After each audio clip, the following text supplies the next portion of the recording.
¿Cómo se dice mariposa en inglés? You say lift or elevator. ¿Seguro? Of course, you see. Both go floor to floor. Para fiestas y posadas.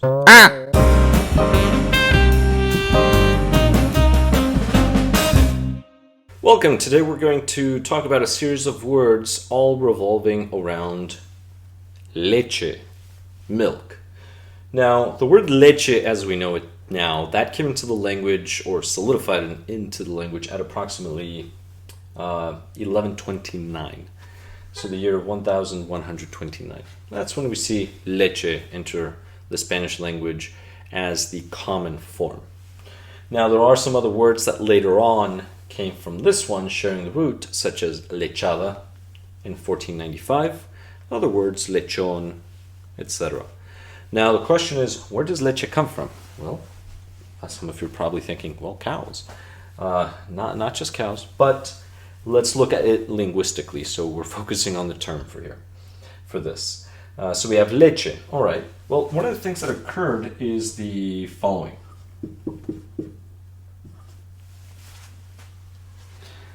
This cha, so this is an affricate, it's a voiceless affricate, is actually the palatalization of a T. So what we end up having is the following. We have a T, but we also have this vocalic sound, which is E, the I. And you can think about it this way. The I pulls on the T, brings the T up, palatalizes it, and then turns it from a stop into an affricate, which is where we get the ch. There's that slight puff of air, almost as one would expect from a fricative, but the sound doesn't continue like it does on a fricative. It stops similar to a stop. So in affricate, it's just a combination between the two. So it's a ch. Well, that's not all. This I was actually very influential because prior to that, this e, the letter E, used to be a, represented by the letter A. Well, what do we have here? So a is toward the bottom center of the vocalic triangle. The I, we could say, tugs on it. So we have vowel rising. And that's what we have going from here to here. Now, let's just say there was a sister language, and that sister language lost the final vowel. And not just that, but let us say that it lost the final vowel, but the T does not change initially. And the I pulls on the A. So E pulls on A, so the represented by I pulls on A. Well, say we have this.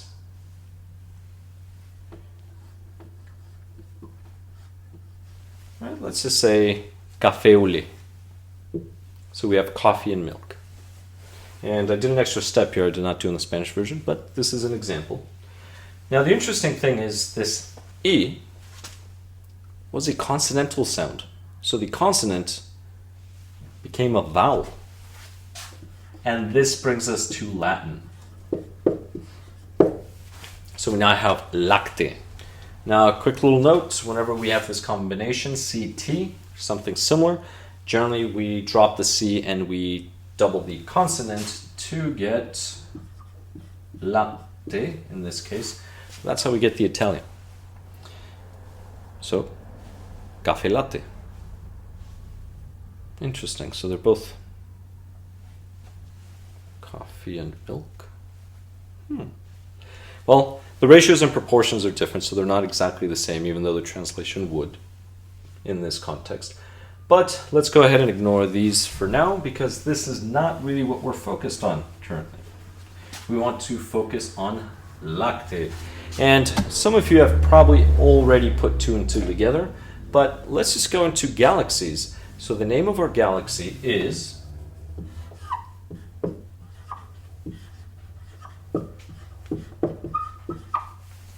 Via Láctea. Whenever there's a new moon, if one were to go outside at night, assuming it's a safe place, and view the night sky, assuming there isn't a lot of light contamination from, say, big cities, so you might have to go to a rural place. If you stare up in the sky, the stars will appear to be of greater intensity.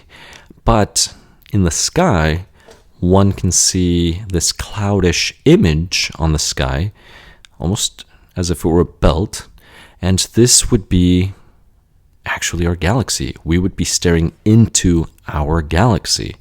This is why it's called Via Láctea in Spanish, from Latin, Via Láctea. So Via Láctea, which is the Milky Way. So the way of the milk. Milky Way. Yes, the Milky Way galaxy. Galaxy. Oh, interesting. What is a galaxy? So we're looking into our galaxy. This is a galaxy, and there are many other galaxies. It's just the place of milk. So galax, that's just comes from Greek, meaning milk. So place of milk, the way of milk, Milky Way. It's all related to milk. Because, well, uses explanation, well, it looks like milk. Must be milk, or that's where the milk runs. It's the Milky Way. And there you go. All right, so now that we know that's Via Láctea, this is the Milky Way, or the way of the milk. So the Milky Way, Via Láctea, those are the equivalent. This is how you would say Milky Way in Spanish. Interesting thing, once again, is that galaxia, galaxy, also means milk, or it makes reference to milk, but that is the Greek origin versus Latin origin. So the Milky Way galaxy, in a way, is somewhat halfway redundant with galaxia. Place of milk, Milky Way, way of milk, they're all related to milk. So if you name your child Galaxia, you're naming her milk, or, place of milk. It's related to milk. I was about to quote an old famous commercial, but I'm not going to. This is the reason why we have lactose products. Or some people could be lactose intolerant. Or we have words such as lactation. And they all come from Latin, lacte, meaning milk. So they're all related to milk, and this is the reason why. So now to sum up, lacte means milk in Latin. The C becomes a vowel. We have E, so laite. Then we get a vowel rising, leite, and then leche. Maybe there's a sister language that says leche. There is. But this would be Spanish leche. So remember, leche as we know it today. This is a word that cemented itself in Spanish around 1129. And this being said, I hope you enjoyed this. Thank you very much, and I'll catch you in the next one.